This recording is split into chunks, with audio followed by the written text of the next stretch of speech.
Hey there, my name's Megan, and today I'll be sharing with you my winter sewing plans.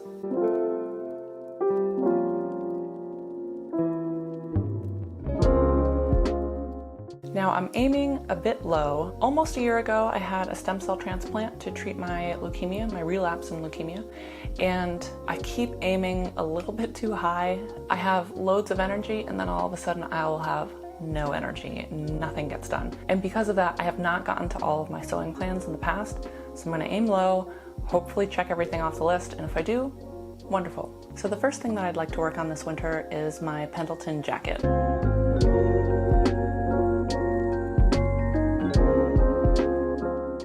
I started this jacket last winter with the hopes that I would be able to wear it in New York. I went to New York mid-February for my transplant, and I had this grand idea of wearing my beautiful white Pendleton wool jacket in the streets of New York. First thing is that it didn't get completed in time, and second, I wasn't walking around anywhere, and by the time I was, it was way too warm for a wool jacket. So that's fine, but having cut that out, I definitely do not want it to sit longer. That was incredibly expensive material. Probably the most expensive material I've ever purchased. Now there's certainly more expensive material out there, but for me this was an immense splurge and something that's been on my list for a really, really long time. This is absolutely gorgeous wool, and I'm doing a really simple jacket. I'm modeling this jacket after a Kantha blanket jacket that I made earlier this year, which will be in my Everything I Made in 2024 video. I initially wanted this jacket to be reversible. I just could not decide. Do I want cream on the outside? Do I want the white on the outside? Do I want to have beige sleeves with a white body? I just could not decide.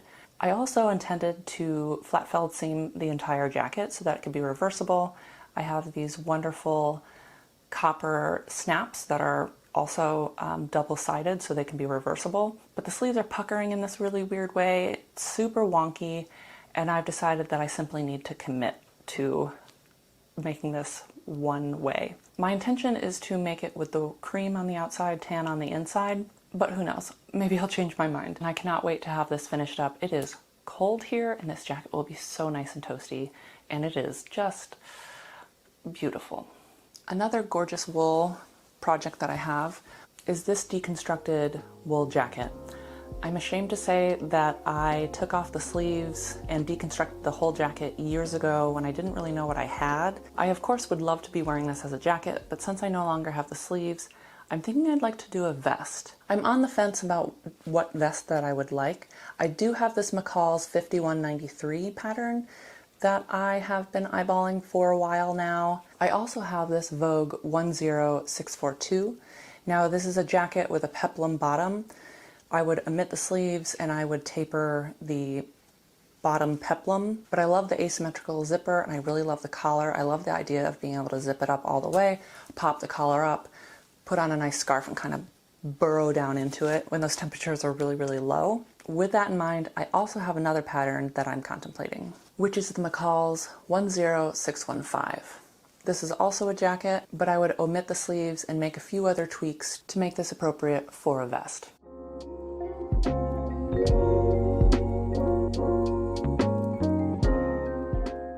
A project that I've had in mind for several years is making the Closet Core Jaskia blazer. I thrifted this amazing set a few years ago and had this blazer in mind immediately. While oversized blazers are very in trend right now, and I don't mind a slightly oversized blazer, I feel like sometimes it looks like people are just playing dress up in their dad's closet. The jacket is way, way, way too big, but to each their own. But I prefer a more fitted blazer. I think this fits fine as an oversized blazer. The sleeves maybe are a little bit short and the arms are really constricting. I feel like I raise my arms and I look like Frankenstein's monster. Not the vibe I'm going for, and I would like a much more fitted, but not super fitted, just a more elegant silhouette and add some shape to this blazer.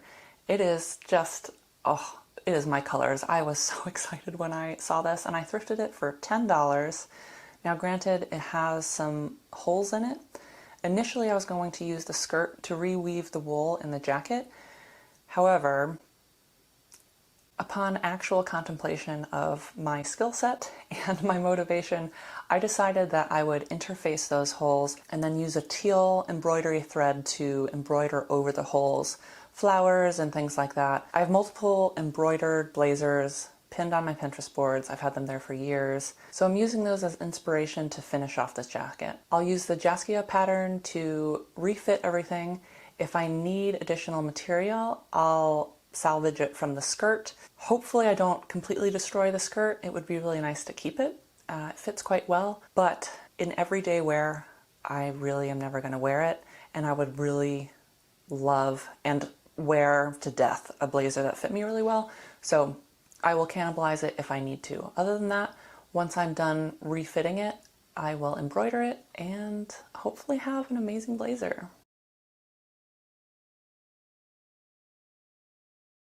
This is some thrifted material I thrifted years ago from my, at the time, local thrift store for a whopping $3. I've had these pants in mind for a number of years. I'm very happy to finally get to them. Now this is a medium weight scuba knit, and it will be perfect for the winter.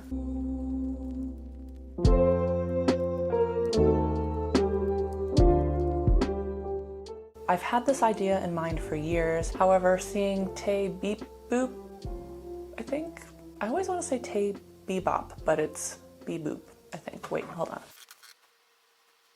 Yep, Tay Beep Boop. Okay, there we go, Beep Boop.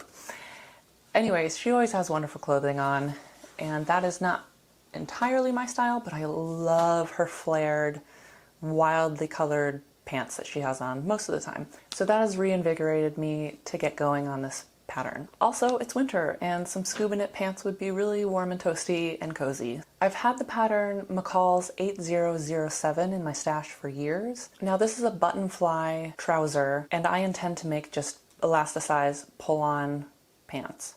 However, this is a 4-panel trouser. It does have a saddle seat design, which I don't intend to do. Maybe I'll change my mind, but I'm thinking just for vertical panels that are flared. The pants on the model look a little baggy, and I'd like them to be a bit more fitted and flared at the bottom, so I think I'll just have to play around with the fit a little bit. But this should come together pretty quickly and be a really nice cozy wear this winter. Something else I'd like to get to this winter is making a shirt out of these 3 materials. I bought them at separate times from Blackbird Fabrics. I bought the green first, thinking I would make a short sleeve shirt and play on the right side versus wrong side, but it never happened, and I was afraid to cut into it. So when I saw the cream and the black available, I purchased just a bit, and I want to make a long sleeve of either the Closet Core Cali shirt, or I'm also contemplating McCall's 6840. I want to play with the 3 different colorways and also the right sides with the wrong sides. So I have essentially 6 different materials to work with, and I think I can come up with some really cool and fun variations. I haven't decided on the pattern yet, but I think it should come together pretty organically. I really love the idea of a scuba knit pant, and while I'll be making an elasticized pull-on variation in the medium weight pink floral, I do have this heavier scuba knit that's a little bit more sturdy, also stretchy, but much thicker. Now I am tempted to make the McCall's 8007 with these, and I probably have enough material to make 2 pairs of pants, but I think what will get more wear is a straighter legged pant, and so I'm thinking I will essentially copy the black floral pants that I finally finished up this fall. Now for this pant, I kind of cannibalized and really altered the McCall's 8045. With that being said, this is kind of the aim that I'm going for with these pants. Have them be a 4-paneled, 2-pocketed, zip-up, high-waisted, straight-legged pant. They should be really nice to wear this winter, cozy enough to wear around the house, but also put together enough, classy enough to wear outside, out and about. One of the gifts that I'll be working on this year is another shirt for my father. His birthday is this winter and he really enjoys getting handmade shirts from me, and this gives me a lot of joy, so I really hope to get around to making another one for him.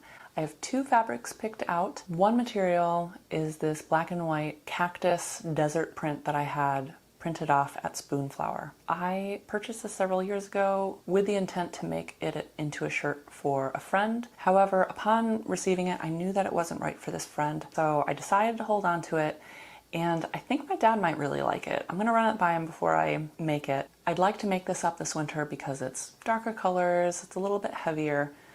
However, if he doesn't like this material, I have this other material set aside. This is material I bought while I was in Hawaii, and I had myself in mind when I purchased this. However, my dad really likes the feel and weight of this cotton. I've made him another shirt in this cotton that I purchased in Hawaii, and he loves it. Now, I've made him a shirt using the New Look pattern, and it fits him really, really nicely. However, it has a camp style collar, and I also messed up and did right over left instead of left over right when buttoning the shirt, so I need to fix that. I've also used a McCall's pattern to make him a shirt, and it's a little bit snug, but it does have a collar stand, so I plan on making him really the McCall's 9234, but pairing it up with the New Look just to make sure that the fit is right and I don't make it too snug this time. And of course, I'll be making the collar stand and doing left over right instead of right over left. Now the last 2 items are also gifts, and it is very unlikely that this person will see this video. However, just in case they do, I'm going to share the materials with you, but not the idea. You'll just have to wait until they're finished to see what they become. The first material is this kantha blanket. It's really colorful and vibrant, stimulating. Not something that I would particularly like to wear, but I think will be perfect for this project. And so I've settled upon this to make one of the gifts. Now the second gift will be made with these 3 materials. Just a plain white cotton. The second material being this robin's egg blue floral bird wearing a crown cage material. It's super cute. And then also this, I think it's red and pink, but from afar it kind of looks like burgundy. I think it pairs well with the burgundy star in the bird fabric.